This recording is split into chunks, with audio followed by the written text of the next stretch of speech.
Siz mana bu ijaraga yashaganingizdan keyin 5 yildan keyin bu uyingizdan undan ham yaxshisini olishingiz mumkin. Bitta joyga o'tirib qolmaysiz. Kundan kun yaxshi uylar quriladi. Bilasizmi nimaga o'xshataman joydan? Dacha o'zim quraymi yo har yangi dachaga borib o'sha yangisiga turib kelaveraymi? Xuddi shunaqa. O'shaning uchun meni ham demagan mana ochig'i Dubayda ham uyim bor. Lekin ijaraga olganman. Hisobladim.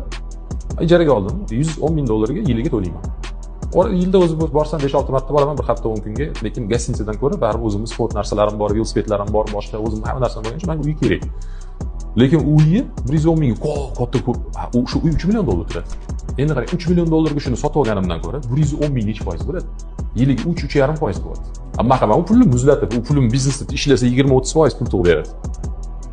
Undan ko'ra arendaga hozir o'tirgan ofisimcha avval uni o'zim qurganman, o'zim sotib olganman, yana o'zim ijarada o'tiribman. Nimaga? Chunki men hozir ijarada o'sha yerda to'layman, 4000 kvadrat bo'lsa, $25 bo'lsa, oyiga 100 ming bo'lsa, yiliga 1 million 200 to'layman. Endi qarang, o'sha yerdagi o'sha bino hozir 4000 kvadratni 2,5 mingdan sotsa $10 million bo'ladi.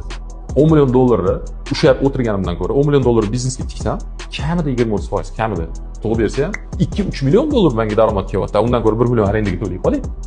Bu ijaraga yashash zapadli emas. Bu iqtisodiy samaradorlik ko'rsatkichi bu aslida.